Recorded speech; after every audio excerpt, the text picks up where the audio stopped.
All of you stretch your hands and repeat after me. Constitution of India. Preamble. We, the people of India, having solemnly resolved to constitute India into a socialist, secular, democratic republic, and to secure to all its citizens justice, social, economic and political liberty of thought, expression, belief, faith and worship, equality of status and of opportunity, and to promote among them all fraternity, assuring the dignity of the individual and the unity and integrity of the nation in our Constituent Assembly. This 26th day of November 1949 do hereby adopt, enact and give to ourselves this Constitution. And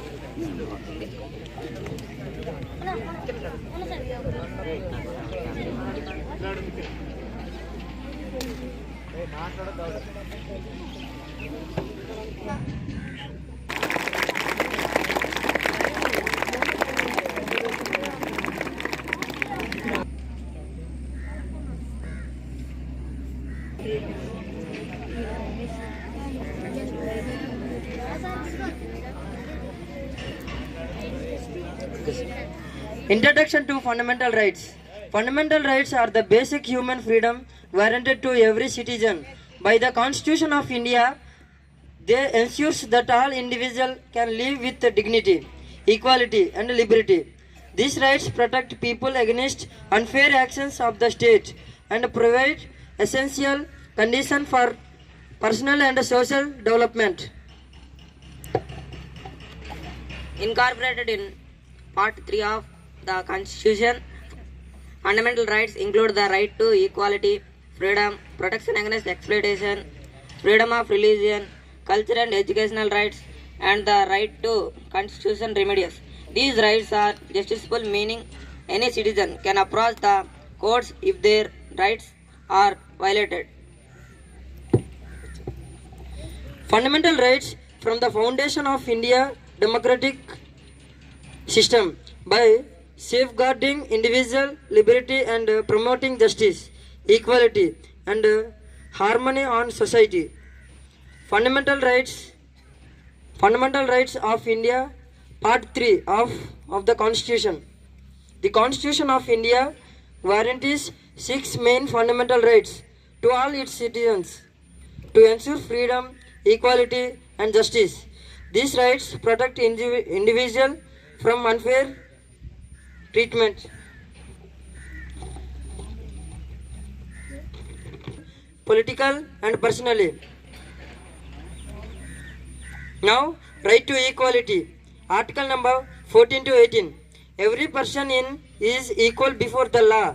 No discrimination based on religion, race, caste, sex or place of birth. Abolition of untouchability and titles. Right to freedom of speech and expression, freedom from association, live anywhere in India, practice any profession and move freely, protection against arbitrary arrest and detention. 23 to 24 prohibits employment of children below 14 years in hazardous work. Right to freedom of religion, article number 25 to 28. Freedom of practice, profess and propagate any religion. India is a secular state. No religion is given special status. Now, cultural and educational rights. Article number 29 to 30 protects the culture, language and script of minorities. Minorities can establish and manage their own educational institutions. Now, constitutional remedies, article 32. remedies. Known as the heart and soul of Constitution, as called by Dr. B.R. Ambedkar. Citizen can go to the Supreme Court or High Courts if their rights are violated. Now I invite class 9th students to perform Constitution Day skit. Welcome చెప్తూ stage మీదకి give a big round of applause అంటే అర్థం ఏంటి, రెండు చేతులు దగ్గర పెట్టి 3 times claps కొట్టాలి. కొట్టండి.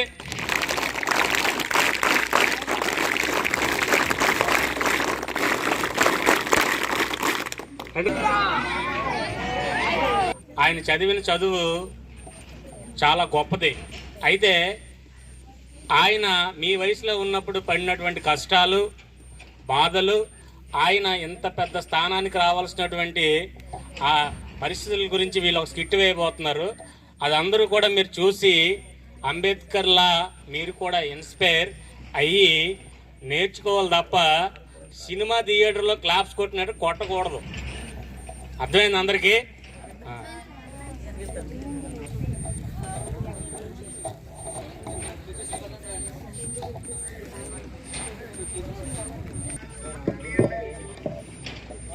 అదేంట్రా ఆ స్థలం మంది కదా, పద నీళ్ళు అడుగుదాం. రావు గారు ఈ గుమ్మం కానివ్వండి. రే కిట్టయ్య, రావు గారిని స్థలంలో రాళ్ళు పాకేస్తున్నారా? అదేంట్రా ఆ స్థలం మంది కదా, పద నీళ్ళు అడుగుదాం. రావు గారు ఈ జాగా మాదండి, ఎప్పటి నుంచో మాదంలో ఉంది, ఇక్కడ రాళ్ళు పాకేస్తారు. రే ఏంట్రా మా అయ్యగారికి ఎదురు వస్తావా? బతకాలనుకోవట్లేదా? ఊర్లోనే ఉండాలనుకోవట్లేదా? ఉండాలనుకుంటే నోరు మూసుకుని మాట విను, లేదా ఈ ఊళ్ళోనే కాదు ఈ భూమి మీద నీ లోకలు చెల్లిపోతాయి. మీరు అన్నండ్రా, మన కిట్టిగాడే కదా, అంత తెలివి తక్కువ పనులు చేయలే. చూడు కిట్టయ్య, వాళ్ళ మాటలు ఏం పట్టించుకోకు, పుట్టి మూర్ఖపోయేదో వాళ్ళ మాటలకి. కానీ ఈ స్థలంపై నల్లుడు మోజు పడ్డాడు, మరి ఇవ్వకపోతే మాట వచ్చేది. అందుకు నేను ఇప్పుడు చెప్పొచ్చేది ఏంటంటే, ఆ తలం నాకు వదిలేసి చెరువు కింద ఉండి తలంలో నీకు నచ్చినట్టు నీళ్ళు కట్టుకో, ఎవడడ్డొస్తాడో చూద్దాం. అయ్యా అట్టా కాదయ్యా, నా కూతురు తను చిన్నప్పుడు ఇష్టపడ్డదని పొలం అమ్మి కొన్నానయ్యా. ఇప్పుడు ఇది ఎలా? ఏరా బలిసిందా, నాకే ఎదురు చెప్తావా? అయ్యో పెద్దయినా, ఏంటండి ఇది?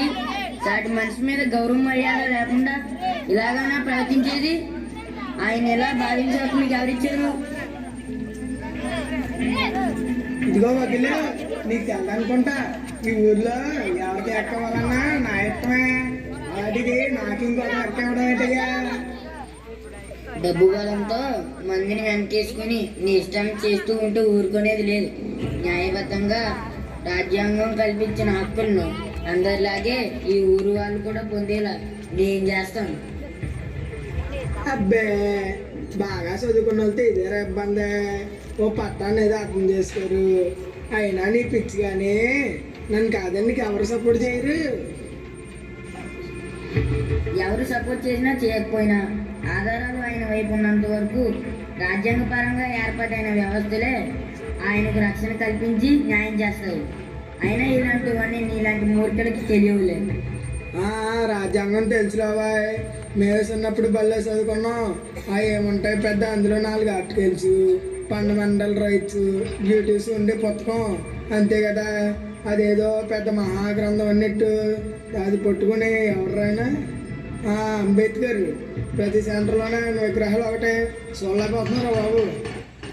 ఏంటి రాజ్యాంగం అంటే ఒట్టి పుస్తకమా సార్? రాజ్యాంగం అంటే ఎవరో ఒక వ్యక్తి తనకు తట్టిన ఆలోచనలను ఒక పుస్తకంలో వ్రాయడం కాదు సార్. అసలు రాజ్యాంగం అంటే ఏంటో తెలుసా? దాని వెనుక ఎంతమంది ఎన్ని సంవత్సరాల శ్రమ దాగుందో తెలుసా? సెంట్రల్ గవర్నమెంట్ మరియు ప్రతి స్టేట్ గవర్నమెంట్ ఏమేమి పనులు చేయాలి, ఎలా పని చేయాలి, ఎలక్షన్స్ ఎలా ఆర్గనైజ్ చేయాలి, మిలిటరీ పవర్ ఎవరి దగ్గర ఉండాలి, ఇలా దేశాలకు సంబంధించిన బోలెడు ఇంపార్టెంట్ విషయాలు అందులోనే ఉన్నాయి. ఎవరురా ఇక్కడ రాజ్యాంగం గురించి తక్కువ చేసి మాట్లాడింది? వీళ్ళిద్దరి మధ్యలో నువ్వేటి తాత? ఆయన స్వతంత్రం కోసం పోరాడే ఎవరు ఉంటారు, నువ్వు ఆగు. ఈ రోజు మీకు స్వేచ్ఛ స్వతంత్రం అన్ని ఏ శ్రమ లేకుండా పొందేసరికి వాటి విలువ బొత్తిగా తెలియకుండా పోయింది. వాటి విలువ తెలియాలంటే ఇప్పటికీ దేశంలో ప్రజలు ఏం తినాలి, ఎలా ఆలోచించాలి, ఎక్కడ ఉండాలి, ఎలాంటి బట్టలు వేసుకోవాలి, ఇలాంటి విషయాలన్నీ కంట్రోల్ చేసే నార్త్ కొరియా లాంటి దేశాల గురించి తెలుసుకో. మనకు స్వతంత్రం వచ్చే సమయానికి రాజ్యాంగం అనేది ఈ దేశంలో నివసించే 35 కోట్ల జనాభా యొక్క కళ, 2 శతాబ్దాల వేదనకు నిరీక్షణ, 9 దశాబ్దాల ఆకాంక్ష, అణగారిన వర్గాల జీవనాడి.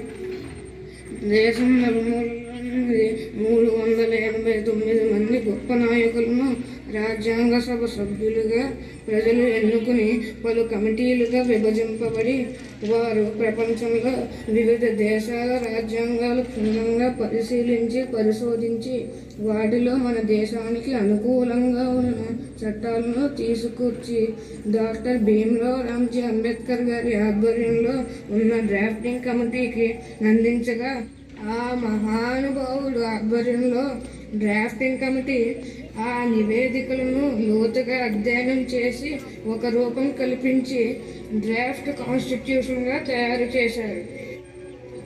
ఆపై రాజ్యాంగ సభలో సభ్యులందరూ డ్రాఫ్ట్ కాన్స్టిట్యూషన్పై సుమారుగా 6 నెలల సుదీర్ఘ చర్చలు జరిపి 2473 మార్పులు చేసి అందరి ఆకాంక్షలను నెరవేర్చేలా ఉన్నది అని ధృవీకరించాక నవంబర్ 26, 1949న మన రాజ్యాంగాన్ని ఆమోదింపచేశారు.